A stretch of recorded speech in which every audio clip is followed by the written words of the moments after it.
اب عدالت کو مشکل پڑ گئی ہے کہ اس کا فیصلہ کیا لکھیں. عدالت نے فیصلہ تو سنا دیا ہوا ہے, لکھنا تو پڑے گا. لکھیں گے تو بدنامی ہوتی ہے, نہیں لکھیں گے تو سوال پوچھا جائے گا کہ آپ نے جو فیصلہ سنایا تھا وہ کہاں گیا. تو نقوی صاحب کے استعفے کی جس طرح سے ڈیمانڈ ہو رہی ہے, اور خبریں یہ بھی آئی ہیں کہ ان کے ساتھی ججز نے بھی اس پر اعتراض کیا ہے ان کی آڈیوز پہ. اچھا, ممکن ہے وہ اگر ایسی کوئی میٹنگ ہو تو مظاہر نقوی صاحب جو ہیں, جج صاحب جو ہیں, وہ یہ بھی کہہ دیں کہ بھائی جان میں اکیلا تو نہیں ہوں اس طرح کی آڈیوز والا, مطلب ابھی ہمارے تک نہیں پہنچی ہے نا, تو وہاں تو ہو سکتا ہے انہیں پتہ ہو. تو اعتراض کرنے والے بھی کچھ لوگ شاید خاموش ہو جائیں, کیونکہ ہو سکتا ہے اور لوگوں کی بھی ایسی چیزیں نکل آئیں. اب جب اتنا بڑا ہڑبونگ بچا ہوا ہے, اتنا کچھ ہو رہا ہے, تو اب تو کچھ بھی ہو سکتا ہے. وہ جو ہمارے دوست عمران شفقت صاحب سناتے ہیں نا پنجابی کی پوئم میں تھے, کچھ بھی ہو سکتا ہے, اور آگے تھوڑی سی مشکل سی ہے مجھے یاد نہیں ہے, لیکن وہ یہاں پر واقعی کچھ بھی ہو سکتا ہے. تو پھر اس طرح کی بھی چیزیں ہوں گی اور کوئی نہیں پوچھے گا کسی کو. آڈیوز کے ساتھ ساتھ میں نے آپ کو بتایا تھا ایک ویڈیو کا بھی چرچے ہیں جو لاہور ہائی کورٹ کی ایک بڑی عدالتی شخصیت جو ہے ان کی بارے میں ہے کہ وہ کیش پیسے لے رہے ہیں اور 1,20,00,000 روپے کیش وصولی کی جا رہی ہے, اور ویڈیو بن گئی ہے. اور اب اس پہ ڈسکشن صرف یہ ہو رہی ہے کہ یہ لائی جائے مارکیٹ میں یا نہ لائی جائے. کچھ لوگوں نے دیکھ لی ہے, اس کے بارے میں باتیں ہو رہی ہیں. اب یہ کب تک آ جاتی ہے, میرے خیال میں یہ بھی اب دنوں کی بات ہے. لیکن وہ ویڈیوز کے علاوہ جسٹس مظاہر نقوی صاحب کا تو ایک اور سکینڈل آ گیا ہے. ہمارے وہ جو سینئر صحافی ہیں عبدالقیوم صدیقی صاحب, انہوں نے تو اس پہ بڑی ڈیٹیل سے دیا ہے کہ ایک جون میں, گزشتہ سال جون میں ایک پلاٹ سرکاری کھاتوں میں لیز پر دیا گیا 40-45 روپے میں, کہ پتہ نہیں کیا اس حساب سے دیا گیا. مطلب بالکل آپ سمجھے جس کو صحیح لفظوں میں کہتے ہیں کوڑیوں کے بھاؤ, وہ کوڑیوں کے بھاؤ دیا گیا. 4 کنال کا پلاٹ گلبرگ یا کینٹ ایریا کے قریب اس طرف کہیں وہ پلاٹ ہے, وہ دیا گیا. اور اس کے بعد ان صاحب نے اگلے دن وہ مظاہر نقوی صاحب کو سیل کر دیا 10 کروڑ روپے میں. اچھا, اور پھر اس میں کوئی ذکر نہیں ہے کہ وہ پیسے کہاں سے آئے, کیسے گئے, اس کی کوئی منی ٹریل کس نے جج صاحب سے کون پوچھے گا. ماشاءاللہ سے مطلب اتنے بڑے عہدے پر بیٹھے ہیں, وہ تو ہر وقت 24 گھنٹے ہر جگہ جج ہوتے ہیں, کہیں بھی عدالت لگا کے کسی کو بھی کچھ بھی کہہ سکتے ہیں. تو ان سے کس نے پوچھنا, تو وہ اگلے دن ان کو ٹرانسفر ہو گیا. اچھا, وہ انہیں کیوں ملا تھا لیز پر, کیسے ملا تھا, وہ دینے والی اتھارٹی کون تھی, کتنے عرصے کی لیز پر دیا گیا تھا, یہ سارے کویشچنس ہیں. اور یہ پیمنٹ کیسے ہوئی تھی, اور حکومت موجود ہے, حکومت کو ہمت کرنی چاہیے, یہ باتیں کھولیں, سامنے لائیں. اس سے پہلے بھی ججز کو پلاٹ جو دیے جاتے تھے اس میں بعض جگہوں پر ایسا بھی آیا کہ وہ چائنا کٹنگ ٹائپ چیزیں کر کے بھی پلاٹ دیے گئے. یہ ساری باتیں جو ہیں عدلیہ کے ماتھے پر ایک بدنما داغ بن جاتی ہیں. ہماری عدلیہ ویسے ہی جو ہے 130/139 ہے. دنیا بھر میں نظام انصاف کے حوالے سے جب ہماری رینکنگ ہوتی ہے تو ہمارا 130واں نمبر آتا ہے 139 قوموں میں سے, 139 ملکوں میں سے. تو اس رینکنگ والی عدلیہ پہ جب اس طرح کے مزید الزامات لگاتے ہیں تو وہ باعث شرم ہے. عدلیہ کسی بھی معاشرے میں ایک اہم ستون ہے جس کی بنیاد پر معاشرہ قائم رہتا ہے. لوگوں کو انصاف ملنا ہوتا ہے. لوگوں کے ساتھ جب کوئی زیادتی ہو, جب معاملات میں کوئی خرابی ہو, تو ان کو ٹھیک کرنے کا کام عدلیہ کے ذمہ ہوتا ہے. لیکن ہمارے ہاں تو بابا آدم ہی نرالا ہے یہاں کا. تو مطلب عجیب و غریب سی سٹوریز آتی ہیں. ججز بیٹھ کے بتا دیتے ہیں ہم پہ پریشر تھا اس لیے ہم نے رشوتیں لے لی, اس لیے ہم نے کسی کو پھانسی لگا دیا, کسی کو ہم نے فارغ کر دیا, کسی وزیر اعظم کو اٹھا کے باہر پھینک دیا. کیا مذاق ہے یہ. اور اچھا, اور ان کی مرات دیکھیں تو کروڑوں روپے بھی تھوڑے ہیں ان کے لیے جو ان کو مل رہے ہوتے ہیں. ان کی تنخواہیں, ان کی گاڑیاں, ان کے پروٹوکولز, ان کے گھر, ان کی دیگر مراد. اور دوسری طرف ان کا کام دیکھیں تو ڈھیر لگتا جاتا ہے مقدمات کا. مقدمات سنے نہیں جاتے. ہاں, سیاسی مقدمات جس کی پل پل کی رپورٹنگ ہونی ہوتی ہے, ٹکر چلنے ہوتے ہیں, وہ سن لیتے ہیں. اور جہاں پر ضرورت ہے وہ پتہ نہیں کہاں پڑے رہتے ہیں بیچارے. مطلب وہ پھر مریم بی بی نے یہی کہا ہے نا ان کے بارے میں. مریم بی بی نے کہا ہے کہ عدلیہ میں فیض کے چیلے بیٹھے ہوئے ہیں. اچھا, دیگر ساتھ انہوں نے یہ بھی کہا کہ نواز شریف صاحب جب وزیر اعظم تھے انہیں تو 1-1 گھنٹے کے نوٹس پہ بلا لیتے تھے, اور جب عمران خان صاحب کی باری آتی ہے تو کئی دن یہ ریکویسٹیں چلتی رہتی ہیں عدالت کی طرف سے. ویسے تو عدالت یہ بھی موجود ہے, عدالت نے ڈائریکٹ ریکویسٹیں کی ہیں کہ خان صاحب آپ یہاں آ جائیں, ہم آپ کو ریلیف دیتے ہیں, اور دیا, ریکارڈ پر موجود ہے سب کچھ. یار مطلب کیسی عدلیہ ہے دنیا بھر میں. اچھا, جب بات ہوتی ہے نا کسی سرکاری افسر کی, کسی پولیٹیشین کی, تو ایسے ریمارکس آتے ہیں جیسے تمام آئیڈیل چیزیں ہمارے ملک میں ہونی چاہیے, ہونی چاہیے. میں تو خود اس بات کا خواہش مند ہوں. میری تو ہمیشہ سے جھگڑا یہ ہوتا ہے دوستوں سے کہ میں آئیڈیلزم کا وہ مجھے شکار سمجھتے ہیں. میں کہتا ہوں یار بیسٹ چیزیں ہونی چاہیے. اچھا لیکن عدلیہ اپنی طرف دیکھتے ہوئے ان کے پٹی بن جاتی ہے آنکھوں پہ. وہ جو کہتے ہیں نا انصاف اندھا ہوتا ہے, ہمارے ہاں تو عدالتیں بھی اندھی ہیں, انہیں بھی کچھ نہیں نظر آتا, اور یہ سب کچھ ہوئے جا رہا ہے, بس اسی طرح سے ہوئے جا رہا ہے. وہ مریم بی بی نے تو اور بھی بہت سی باتیں کی ہیں. ان کا جو آئینی ہاتھ تھے آئین اور قانون کے, وہ موم میں تبدیل ہو گئے ہیں. اچھا لگتا تو بالکل ایسے ہی. ابھی تک تو مطلب ہم نے پچھلے دنوں سنا ہے نا کہ جب ایک فیصلے پر عمل درآمد نہیں ہوا تو عدالت کی طرف سے ریمارکس ہے کہ ہو سکتا ہے انہیں ہمارا فیصلہ نہ پہنچایا گیا ہو یا نہ پہنچا ہو.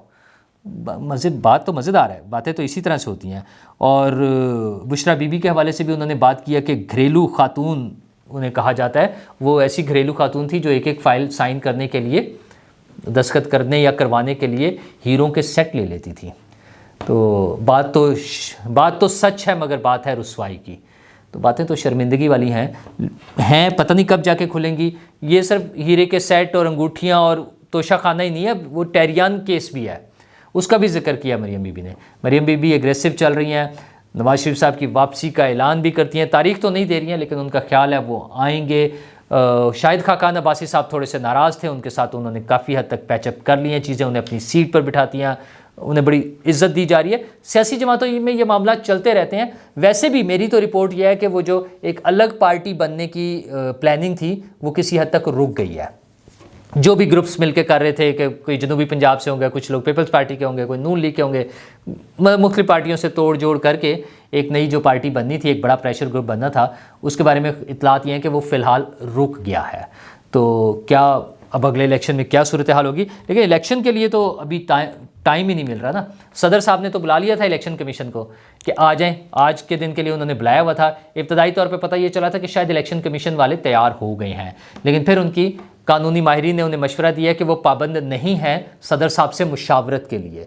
تو اس وجہ سے انہوں نے صاف جواب دے دیا ہے ذرائع کے مطابق. سما ٹی وی نے اس کو بڑا ڈیٹیل سے رپورٹ کیا ہے کہ انہوں نے وزیر اعظم صدر صاحب کے پاس جانے سے انکار کر دیا ہے, اور آج کی ان کی ملاقات بھی شاید مؤخر ہو گئی ہے. تو صدر صاحب کو الیکشن کمیشن ہی صرف جواب نہیں دے رہا سیدھا سا, ہمارے خواجہ آصف صاحب بھی بڑا کھل کے جواب دے رہے ہیں. اور انہوں نے ایک ٹویٹ کیا ہوا ہے جس میں انہوں نے کہا ہے کہ عارف علوی صاحب اپنی آئینی اوقات میں رہیں, الیکشن کمیشن کی آئینی حدود میں تجاوز نہ کریں اور سیاست نہ کریں. تو خواجہ آصف صاحب پرانے سیاسی کارکن ہیں, جب بولتے ہیں تو بڑا کھل کے بولتے ہیں. کچھ چیزوں پہ ان کا موقف سخت بھی ہوتا ہے, تھوڑا سا عجیب بھی لگتا ہے. مثلا انہوں نے ایک ٹویٹ نجم سیٹھی صاحب کے حوالے سے بھی کیا. نجم سیٹھی صاحب نے تو بونگی ماری ہی تھی. انہوں نے پی ایس ایل کے حوالے سے ذکر کیا کراچی والے اٹیک پہ کہ طالبان جو ہیں وہ سیکیورٹی فورسز کو یا اداروں کو ٹارگٹ کریں, پی ایس ایل کو کوئی خطرہ نہیں ہے. مطلب اس بات کی ضرورت نہیں تھی. وہ بتاتے کہ ہمارا سسٹم سیکیورٹی کا اچھا ہے. مطلب وہ کیسے گارنٹی دے سکتے ہیں, اور کیوں کمپیریزن کر رہے ہیں کہ پی ایس ایل کوئی الگ انوکھی چیز ہے, وہ جو سیکیورٹی کے ادارے ہیں وہ پاکستان ہیں یا نہیں ہے, اور یہ چیز الگ سے ہے کچھ. انہیں بھی یہ نہیں کرنا چاہیے تھا, لیکن خواجہ صاحب نے ان کی خوب لے دے کی ہے. اور اب پتہ نہیں وہ کیوں ان کے اتنے ناراض ہو گئے ہیں. خواجہ صاحب آپ کو ناراض ہونے کی ضرورت نہیں ہے, آپ حکومت ہیں, آپ ان کے خلاف کارروائی کرا دیں. آپ کو سمجھ آتی ہے کہ اگر انہوں نے کوئی بہت غلط کام کیا ہے تو حکومت کی طرف سے ان سے جواب طلبی بھی ہو سکتی ہے, اور انہیں فارغ بھی کیا جا سکتا ہے, انہیں تبدیل بھی کیا جا سکتا ہے. بڑا آسان کام ہے. کرکٹ بورڈ کا چیئرمین تبدیل کرنا کوئی بہت بڑا گیم نہیں ہے ہمارے ملک میں. ہو سکتا ہے تو وہ کر لیں. اور جناب ایک اہم چیز یہ تھی کہ 3-4 دن پہلے جو معاملہ ہوا چیتے کا, ایک چیتا نکلا اسلام آباد میں اور وہ لوگوں کو زخمی کرتا پھر رہا تھا. اچھا, ہمارے ملک میں غیر قانونی طور پر جانور یا پرندے رکھنے والوں کو پکڑ لیا جاتا ہے. وہ تیتر, کالے تیتر ہوں یا کوئی سانڈے کا وہ شکار کر لیں, پکڑ کے پھر رہے ہوں لوگ, تو انہیں پولیس پکڑ کے تھانوں میں لے جاتی ہے, بند کرتے ہیں, ان کو ساتھ کھڑے کر کے تصویریں لگائی جاتی ہیں, اور اخبارات کو شائع کیا جاتا ہے کہ یہ غیر قانونی شکار یا غیر قانونی طور پر پکڑ کے اپنے پاس رکھنے والوں کو گرفتار کر لیا گیا ہے. بہت اچھی بات ہے, قانون پر عمل درآمد ہونا چاہیے. لیکن کیا وہ چیتا قانونی تھا؟ ایک آبادی میں, شہری آبادی میں رکھنا کیا قانونی کام تھا؟ وہ کس کا چیتا تھا؟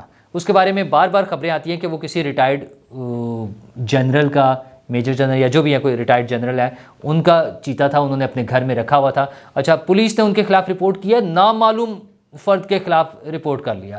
اور بھائی سوشل میڈیا بھرا پڑا ہے, ان کا نام دیتے ہیں, ان کا ایڈریس دیتے ہیں کہ DHA 2 میں سیکٹر D ہے, اور اس میں اسٹریٹ نمبر 4 میں گھر ہے، وہاں وہ چیتا تھا، اور اب تو یہ بھی خبریں آ رہی ہیں کہ شاید وہ چیتے کو وائلڈ لائف والوں نے بے ہوش کر کے پکڑا تھا اور اس کے بعد ان صاحب کو واپس پہنچا دیا گیا ہے۔ کہاں کا انصاف ہے یہ؟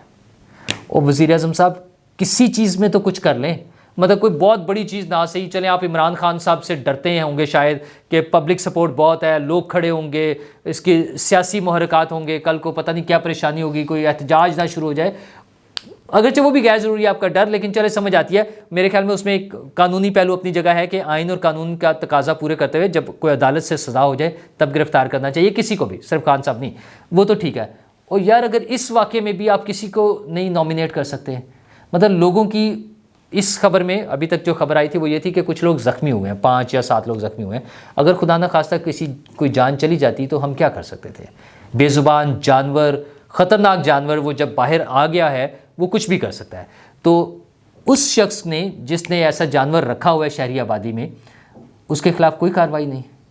مطلب بڑی بڑی چیزیں جب ہماری حکومت اس طرح کے کام بھی نہیں کر سکتی تو پھر بڑی چیزوں پہ ہمیں مزید ڈس اپوائنٹمنٹ ہوتی ہے۔ وزیر اعظم صاحب ہم لوگوں کو ڈس اپوائنٹمنٹ سے بچائیں، کوئی ایسے کام کریں جس سے لوگوں کا آپ پر اعتماد بحال ہو۔ سیاسی جماعتوں پہ، سیاسی نظام پہ، سیاسی حکومتوں پر ہمارا اعتماد بحال ہونا چاہیے، اس کے لیے کوشش کریں۔ شکریہ۔